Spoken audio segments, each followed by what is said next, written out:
Saudações, leitores e seguidores do Instituto Liberal. Eu sou o Lucas Berlanza e este é mais um IL Flash, aquele momento da semana em que a gente elenca os 7 artigos que mais impactaram, que mais fizeram sucesso no nosso site oficial e nas nossas redes sociais. E hoje, o nosso IL Flash começa com o texto da página Liberalismo Brazuca, Oswaldo Aranha e a diplomacia brasileira. O texto, naturalmente, parte de reflexões sobre os posicionamentos que vêm sendo adotados pelo presidente Lula com relação à questão Israel-Hamas, em que ele vem fazendo comentários duramente críticos a Israel e comparou Israel a Hitler. E aí o texto evoca a figura de Oswaldo Aranha, que foi ministro das Relações Exteriores de Getúlio Vargas, era varguista, não era liberal, era um nacionalista de índole varguista, apoiou Getúlio Vargas, mas na diplomacia foi uma figura de grandes qualidades e representou o Brasil presidindo a Assembleia da ONU em que o Estado de Israel foi criado, granjeando para si e para o Brasil grande admiração e gratidão da comunidade judaica internacional. E aí o artigo pergunta, nesse exato momento, imagine Oswaldo Aranha, cujos esforços promovidos em 1948 ditaram a política externa brasileira desde sempre no tema, acordando hoje lendo que seus incumbidos sucessores diplomatas optaram por diminuir o Holocausto e não só isso, decidiram sentenciar que Israel o promove e ainda removeram o embaixador do país. Tudo sob a salva de palmas de diversos antissemitas que escondem sua face sob o discurso do antisionismo. É uma lástima, realmente. Mas uma parcela significativa da sociedade brasileira se indigna com esta postura absurda e imoral e nós temos visto as manifestações de desagrado por toda parte. Na sequência, de autoria do Carlos Júnior, nós temos o texto Lula não surpreende ninguém, que vai na mesma linha, também fala do ataque a Israel, mas traz também um contraponto interessante, que não é um contraponto, é um complemento, mas pelo ângulo contrário, né? Uma nota conjunta lançada por Argentina, Costa Rica, Equador, Paraguai e Uruguai em repúdio ao fechamento do Alto Comissariado das Nações Unidas para os Direitos Humanos foi ignorada pelo Brasil. Governo que foi eleito para salvar a democracia contra os malvados golpistas não diz absolutamente nada contra uma tirania comunista que está no seu quintal. Mas demonizar Israel, ele demoniza, não é mesmo? Aí é fácil, aí é moleza. Ainda na mesma linha, um texto do Roberto Rachevsky, Antissemitismo no passado e no presente, em que o Rachevsky discute essa questão de Israel está matando crianças e mulheres, as pessoas estão morrendo na guerra. Pessoas morrem na guerra, é o que o Rachevsky sustenta no texto.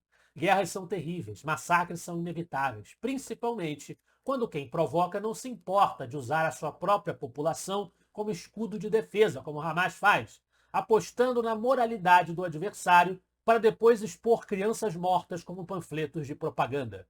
Israel mata sim, mata porque se não o fizer será derrotado e extinto, deixando os judeus à mercê dos antissemitas que aparecem quando se chuta qualquer moita. Basicamente isso. A nua e crua tese defendida pelo Rachevsky no seu artigo.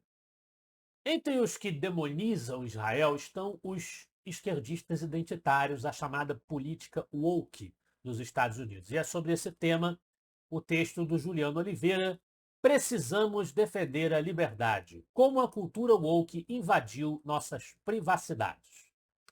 E o Juliano diz que ele leu um artigo do economista Paul Squick, professor de Economia e Finanças da Universidade de Mount Olive, em que ele diz que a cultura woke, a cultura da turma ESG, né, se aproveitou de algumas características do ser humano para impor sutilmente a sua agenda de consequências totalitárias. O ser humano, sempre que possível, evitará esforços que considera dispensáveis. Não por preguiça, mas porque a tomada de decisões baseada na relação esforços versus benefícios é uma característica comportamental inerentemente humana e faz todo sentido nós pesarmos esses dois elementos ao decidirmos agir ou não de determinada maneira. Quando analisam a quantidade de esforços necessários para a obtenção de dado benefício e chegam à conclusão de que o benefício não é capaz de recompensar os seus esforços, as pessoas simplesmente optam pelo caminho mais cômodo. Parece óbvio, e esse fenômeno se aplica ao caso de eleições de conselhos de administração de grandes empresas que estão tomados por CEOs cujas ações são guiadas por pautas woke. Por quê? Porque eles são esquerdistas, lunáticos e fanáticos? Não necessariamente.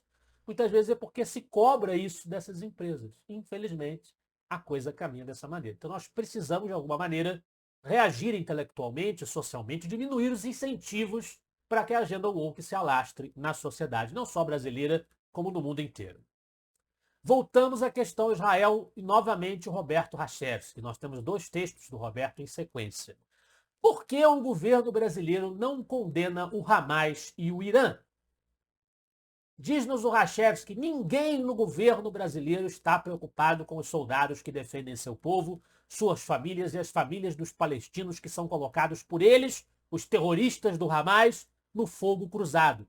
Nem com os brasileiros que vivem em Israel, nosso governo brasileiro se preocupa. Eles se preocupam em difamar e denegrir a única sociedade livre e civilizada do Oriente Médio. Deve ser por isso que o fazem, que são antissemitas ao fim das contas. Novamente dentro desse tema também do Rachevski, Israel, Gaza e os terroristas.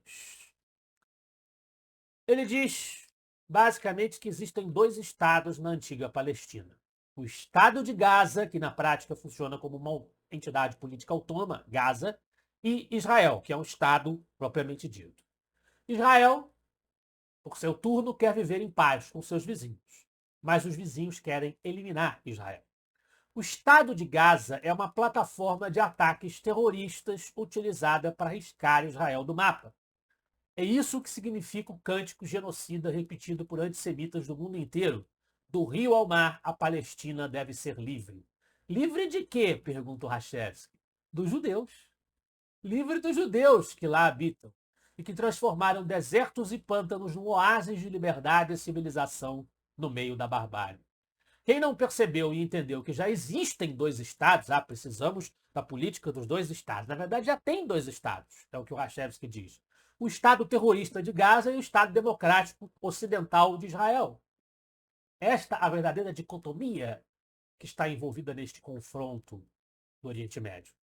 Quem não percebeu e entendeu isso agora não pode dizer que não sabe. Quem não quer ver que vá buscar tratamento psiquiátrico. É a conclusão do Rachevski. Bem, deixemos Israel de lado, voltemos ao Brasil, com um artigo que está na liderança hoje do Yali Flash, que é de minha autoria.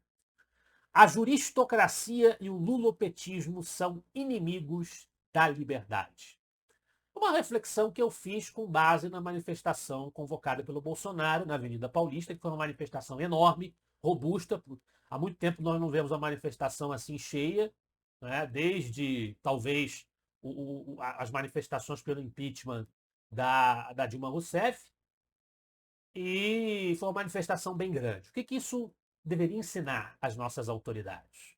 Eu já disse várias vezes que não apoio o Bolsonaro ideologicamente, não sou bolsonarista, eu dei apoio pragmático ao Bolsonaro em 2 eleições presidenciais, mas era um apoio pragmático.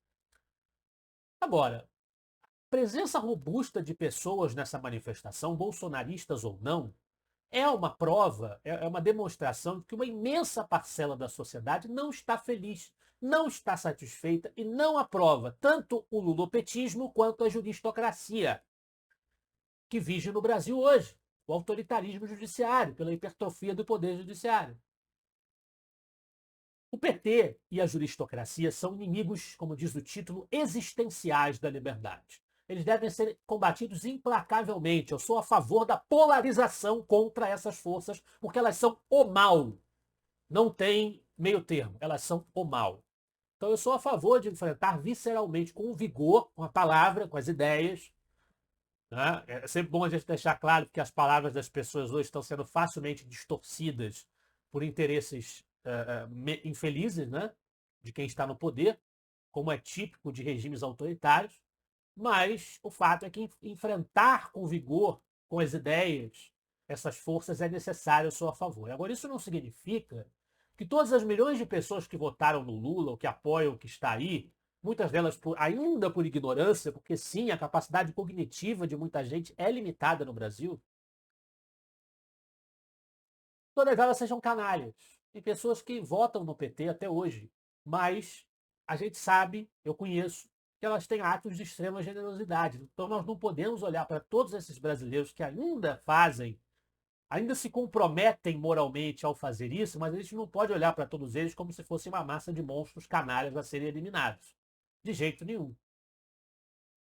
Da mesma forma, porém, a elite política que hoje manda no Brasil deveria olhar para essa massa que rejeita o Lula, que rejeita a tirania do judiciário, mas que diariamente é tratada como se fosse um monstro ou uma sujeira que precisa ser limpada e removida à força, escorraçada da vida pública.